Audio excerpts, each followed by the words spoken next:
There is a neighborhood in Canada where gangs fight over territory, luxury vehicles disappear in a matter of seconds, entire apartment buildings have been taken over by drug traffickers, and many residents live by an unwritten code of survival. That place is located in Toronto, and its name is Jane and Finch. For decades, it has carried the reputation of being the most dangerous neighborhood in Canada. But is that reputation exaggerated, or is the reality even worse? Today, you're about to discover the darkest, most controversial, and most surprising side of the most stigmatized neighborhood in Canada.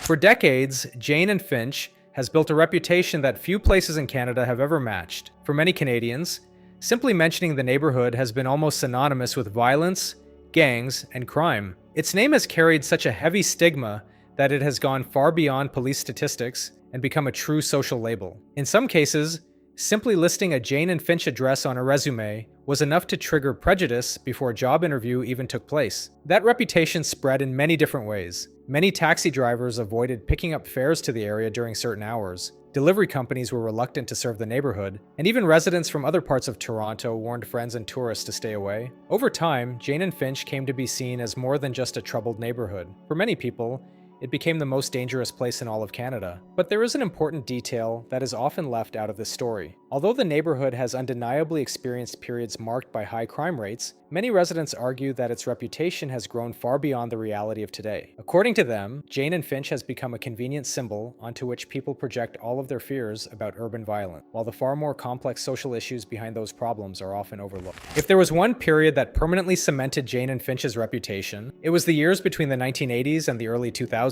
During that time, the neighborhood appeared repeatedly in the news because of gang wars, turning its name into one of the strongest symbols of urban violence anywhere in Canada. For many residents, it was more than just a difficult chapter. It was an entire generation growing up surrounded by conflicts that would shape the community's identity for decades. During those years, Toronto itself was undergoing major social changes. Rising inequality, limited opportunities for many young people, and the expansion of the drug trade created ideal conditions for organized criminal groups to grow. In Jane and Finch, those conditions were even more pronounced. Several gangs fought for control of specific sections of the neighborhood, largely because certain locations were highly valuable for drug distribution and other illegal activities. These conflicts were not hidden behind the scenes. They often played out directly in the streets. Clashes between rival groups, police pursuits, and shootings became part of everyday life for many residents. Families spoke about being afraid to let their children play outside, while students often changed their daily routes to avoid areas considered dangerous. For those who lived there, the sound of police sirens and helicopters gradually became a familiar part of daily life. Another factor that caught the attention of law enforcement was the influence of American gang culture. Although Jane and Finch had its own criminal landscape, symbols, colors, hand signs,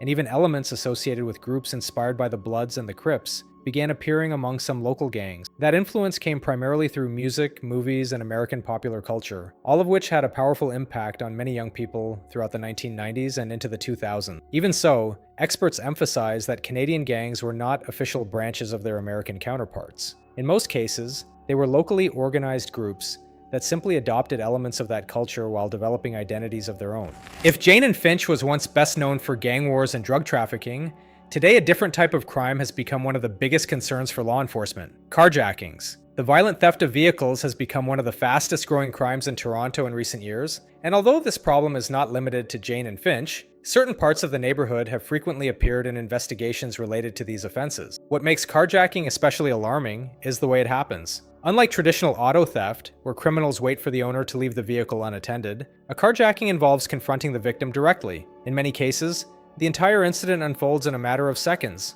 A driver stops at a traffic light, slows down while pulling into a driveway, or parks outside a business. At that very moment, one or more suspects approach quickly, often armed, and demand the keys immediately. According to numerous cases documented by Toronto police, the entire crime can take less than a minute. But there is a reason why this type of crime has increased so dramatically in recent years. The goal is no longer simply to steal a vehicle to commit other crimes. Today, many of these vehicles are part of an extremely profitable international black market. SUVs, high-end pickup trucks, and luxury vehicles are among the primary targets because they are in high demand in countries across Africa, the Middle East, and other parts of the world. After being stolen, many are taken to hidden warehouses, given fraudulent paperwork, or have their identification numbers altered before being transported to Canadian ports, where they are loaded into shipping containers bound for overseas destination. This criminal network generates millions of dollars and involves highly organized crime groups. In many cases, the individuals who carry out the robbery on the street are only the first link in a much larger operation involving receivers of stolen goods, document forgers, logistics specialists, and international smuggling network. That is what makes fighting carjackings far more complicated than simply arresting the people responsible for stealing the vehicles. At the height of crime in Jane and Finch, certain apartment buildings became symbols of the influence that organized crime had over parts of the neighborhood. It was not simply a matter of drug dealing taking place inside individual apartments. According to former residents, retired police officers, and investigations from that period, gang influence became so strong in some cases that entire sections of certain buildings appeared to operate under their own unwritten rules, completely separate from those enforced by the authorities. This reality became especially visible throughout the 1990s and into the early 2000s. Several housing complexes suffered from structural problems, limited security, and a constant flow of people entering and leaving at all hours of the day and night. For criminal organizations, these conditions created the perfect environment to establish permanent drug-selling locations, commonly known as trap houses or drug buildings, where illegal drug sales operated almost around the clock. Residents who lived through that period describe a daily reality that is difficult to imagine today. In some buildings, elevators were frequently occupied by individuals connected to the drug trade, who monitored everyone entering and leaving. There were situations where unfamiliar visitors were questioned before they could even reach the apartment they intended to visit. At certain times of day, some residents preferred climbing several flights of stairs, or simply waiting for another elevator to avoid intimidation or confrontation. Common areas also became part of the criminal operation. Stairwells, hallways, storage rooms, and even maintenance spaces were used to hide drugs, cash, and weapons. Because these locations had little foot traffic and minimal supervision, they became strategic hiding places that made police operations much more difficult. In many cases, if there was any sign that officers were approaching, only a few seconds were needed to conceal everything in previously prepared hiding spots. Over time, some of these buildings developed reputations of their own within the community. There were no warning signs or official notices. Residents simply knew which entrances to avoid after dark, which hallways were associated with suspicious activity, and which buildings had become the most problematic in the neighborhood. That is how the informal expression "forbidden buildings" emerged, used by residents to describe places where the presence and influence of organized crime were believed to be especially strong. Despite the reputation it has built over the decades, there is one side of Jane and Finch that rarely makes headlines or appears in documentaries about crime. Many longtime residents say the neighborhood operates according to an unwritten code of respect. It is not an official set of rules, nor is it controlled by any single person or organization. Instead, it is a collection of behaviors that people who live in the area naturally learn over time. According to many residents, understanding this code makes all the difference between seeing the neighborhood as chaotic and truly understanding how the community functions. That perspective often surprises people whose only impression of Jane and Finch comes from the news. From the outside, many assume that anyone who sets foot in the neighborhood is automatically in danger. The reality, however, is usually far more complex. Like many communities around the world with a difficult reputation, most residents live completely ordinary lives. They work, attend school, take their children to class, go shopping, and interact with their neighbors every day. For them, knowing the neighborhood means understanding its rhythm, recognizing the quieter and busier hours, and knowing which behaviors help avoid unnecessary problems. Among longtime residents, the advice is often surprisingly simple. Some streets tend to be busier during certain parts of the day, while others are best avoided late at night. There are places where groups of young people regularly gather, areas with heavy foot traffic, and quieter sections for those simply passing through. This kind of knowledge does not appear on maps or navigation apps. It is something learned through years of living in the community.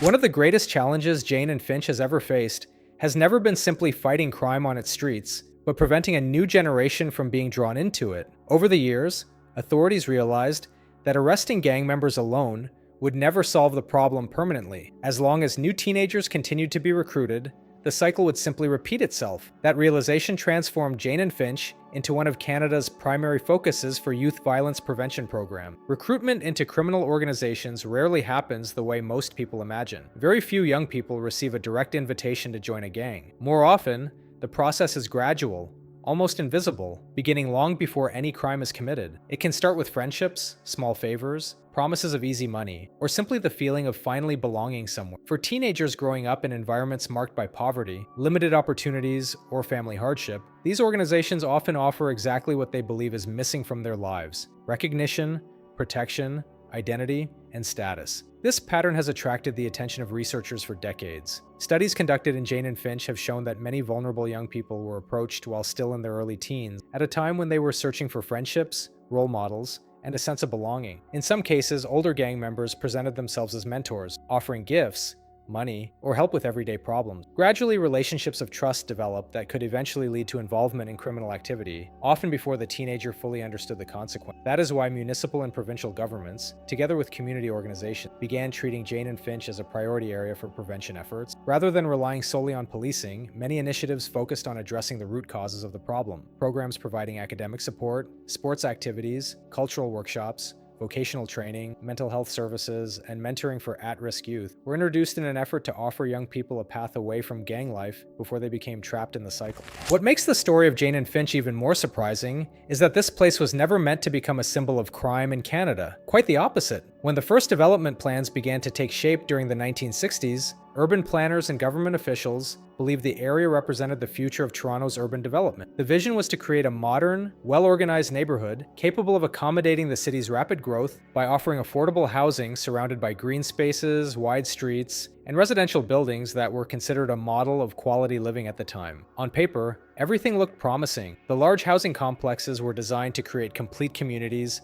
where thousands of families could live comfortably with access to essential public services. The project followed an international urban planning trend that was highly popular during that era, inspired by modernist ideas that promoted large residential developments as the solution to the rapid expansion of major cities. The problem was that reality never matched the vision. While millions were invested in constructing apartment buildings, many of the essential elements needed for a healthy community were left behind. Schools, community centers, recreational facilities, efficient public transportation, job creation, and social programs did not receive the same level of attention. In other words, thousands of homes were built, but not enough opportunities were created for the people who would eventually live there. The consequences became visible within just a few years. With limited employment opportunities nearby and infrastructure that failed to keep pace with population growth, many families began facing increasingly severe financial hardship. Unemployment rose, poverty became concentrated in the area, and many public services were pushed beyond their capacity. Gradually, what was supposed to become a model neighborhood began accumulating social problems that would grow increasingly difficult to solve.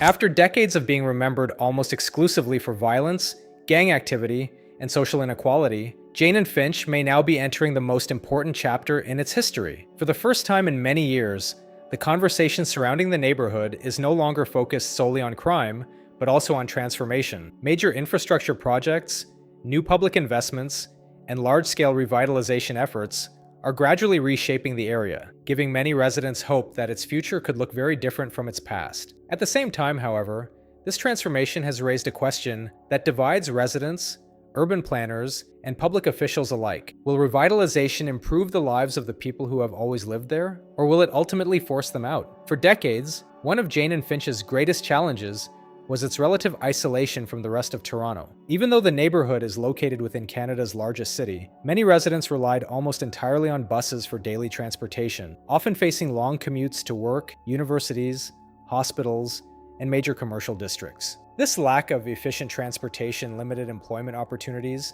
access to education, and economic development, making it even harder for many families to escape the cycle of poverty. That reality inspired some of the largest transportation projects in the area's recent history. The construction of the Finch West LRT, a modern light rail transit line running along Finch Avenue West, represents far more than simply another public transportation option. For many urban planners, it symbolizes Jane and Finch's long-awaited connection to the rest of the city. With faster travel times and stronger links to Toronto's subway network, residents are expected to gain easier access to jobs, universities, hospitals, and opportunities that once felt out of reach. But transportation is only one part of the transformation. Improved infrastructure typically attracts investors, real estate developers, and new commercial projects. Cafes, restaurants, grocery stores, office spaces, and residential developments are beginning to appear in places that previously attracted little economic interest. In theory, that means more jobs, rising property values, increased tax revenue, and better services for the entire community. After so many years of being defined by its social challenges, Jane and Finch is finally beginning to attract attention for something else as well: its potential for growth.